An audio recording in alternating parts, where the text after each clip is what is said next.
Hello, and welcome to my newest newsletter.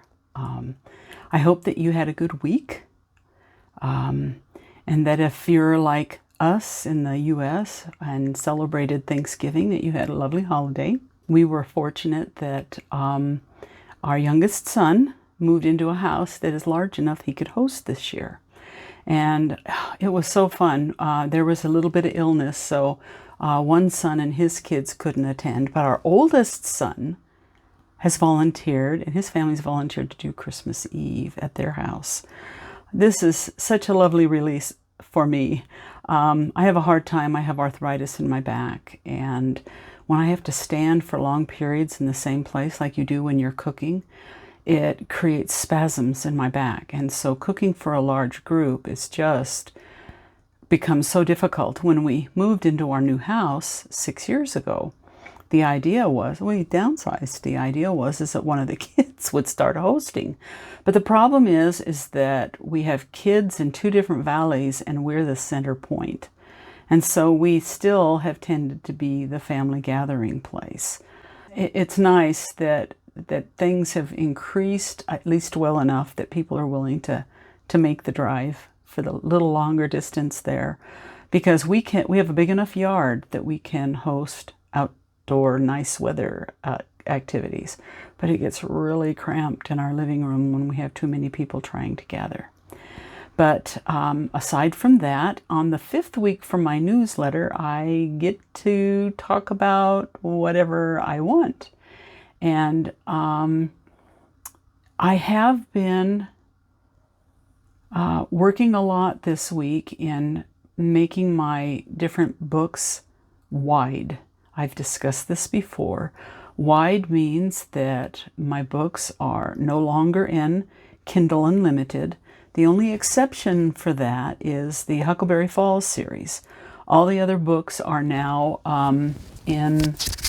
are wide. I've got them loaded to different places, and so if you happen to have a reader and do the Walmart thing with Kobo, or your Barnes & Noble, or if you're Apple, my ebooks are now available or coming available in those locations.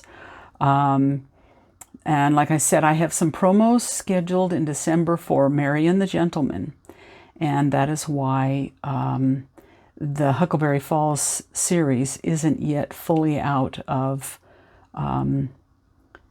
Kindle Unlimited. I think A Christmas Waltz for Linda comes out by itself either later this month, like the 29th, or early December.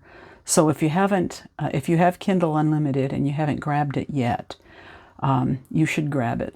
But I wanted to also talk about a couple of books that I'm spotlighting in my email newsletter this week. They're by two author friends. As authors, we do what is called a sprint.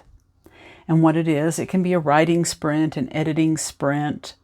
It can be a marketing sprint, brainstorming, whatever it is. But we gather together in a Slack that's a meeting room. A lot of people use it for groups. For business, ours is a writing one. And we gather together and we'll set a timer.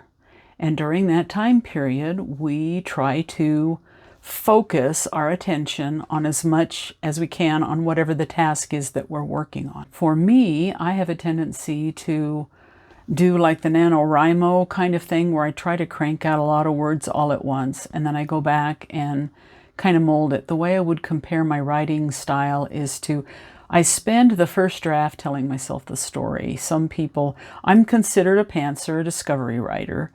I know generally what's going to happen in a story, but I don't know what order it's going to happen in. Some of the things I may take out. I'll discover characters or things about my characters as I'm writing. That's why it's discovery writing. Some characters will just pop up as I'm writing the story.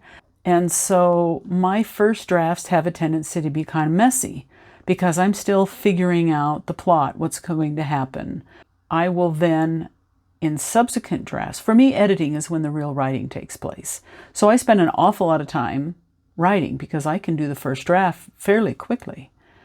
I've gotten better as I've written more books. It comes faster to me generally now. One year I published 9 books. That was probably my best year. The stories just flowed.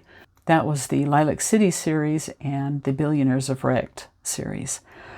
It's been a little bit harder of late trying to figure out where I want to be and how I want to write. So having these author friends in this chat room has been a real godsend for me.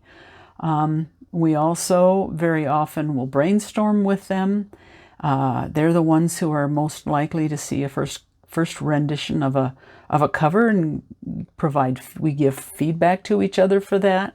And so it's been fun for me to have both of these 2 authors, Jen Peters and Betsy Love, be in my newsletter this coming Wednesday, my email newsletter. So I'm going to mention it here a little early.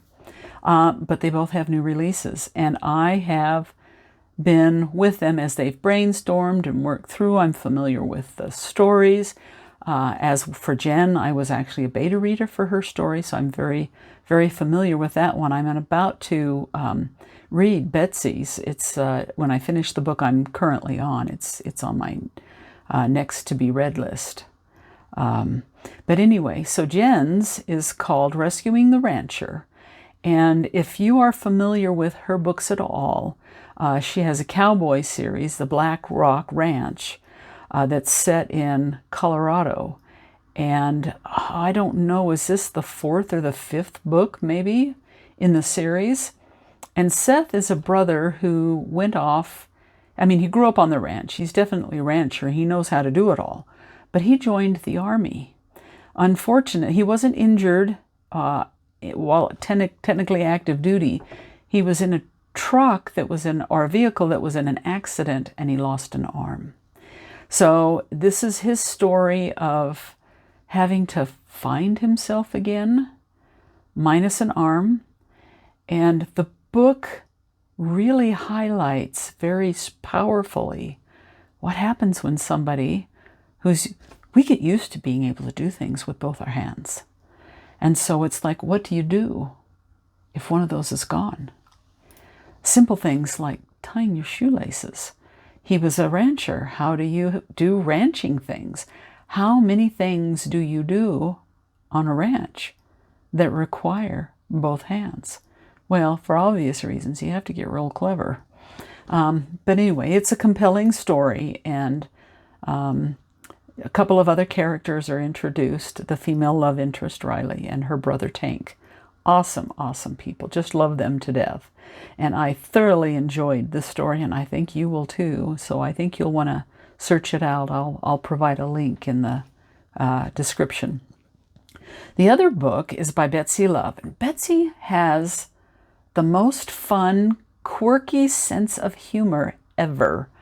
In this particular case, it's her characters are, she has some characters who have been Santa's elves. And for whatever reason, in their story, they had to be made human in order to accomplish some kind of mission. And the main character in Betsy's story is Peppermint. And one of the things that happens when these elves become human is they experience human emotions. And it can be kind of overwhelming for them. And so she ends up falling for a cowboy, another cowboy. Her Betsy's series actually takes place in Miracle, Texas. But it's a delightful story. Like I said, it's quirky and fun and swoony and romantic, and I think you will really enjoy it if you will check it out once again in the links. Whatever plans you've got anticipating the holidays, I hope preparation doesn't drive you too crazy. I know that there are multiple thoughts about when you should start the holidays, and some people are very firm in their belief that Christmas celebrations and decorations and anything shouldn't happen until Thanksgiving. This makes me wish we celebrated Thanksgiving like the Canadians do in October. Because, excuse me, I'm sorry, Christmas is a season, and a season is 3 months, and that's my story, and I'm sticking to it. But I also think it's insane to try to put in all the fun things you want to do for the holidays, as well as all the responsibilities and the busyness, and try to squeeze them in. We're lucky this year. Thanksgiving fell probably as early as you can, as early in the month as you can get it. So we have a good, like, what, almost 5 weeks before Christmas comes, as far as getting our baking and shopping, and if you want to go Christmas caroling and programs, and even if you shop online, it's still hard. And so my philosophy has always been, I had 6 kids. I'm sorry. I started shopping in August. And I used to take all the pictures down when we would decorate the house for Christmas. And we would take and put up all the kids, all those artwork and things that they made when they were in kindergarten, those big cutouts of Santa and stuff, and we'd put those up in place of the pictures. And so the walls would be decorated.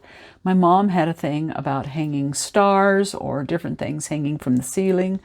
And so, like, me and my kids made stars that we decorated with glitter, and we would hang those and garlands. My house was really decked out inside. We didn't do quite as much outside, but we did a lot on the inside. But I stopped doing that when I didn't have people to do it with me.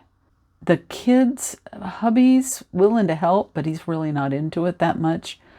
So now I have a little 1.5-foot Christmas tree, and I have a garland we'll put up, but we won't decorate much more than that. But we also baked. I made so much stuff. And then the kids and I, we would divvy them up, and we would take them to friends and neighbors, and we would go caroling. That all takes a ton of time. And if I have parties and friends I want to go to, I'm sorry. If I didn't start doing things earlier than Thanksgiving, I would be absolutely exhausted and couldn't enjoy the holiday. And so I know you do what works for you, but I'm just saying, be kind to yourself. Give yourself whatever extra time you need, because we got to remember why we're celebrating this wonderful season. And I don't think it's a thing of insanity and madness, but it should include times of reflection to enjoy the birth of our Savior Jesus Christ. I hope that you have a lovely week, and be sure to check the links for these 2 books. Thank you.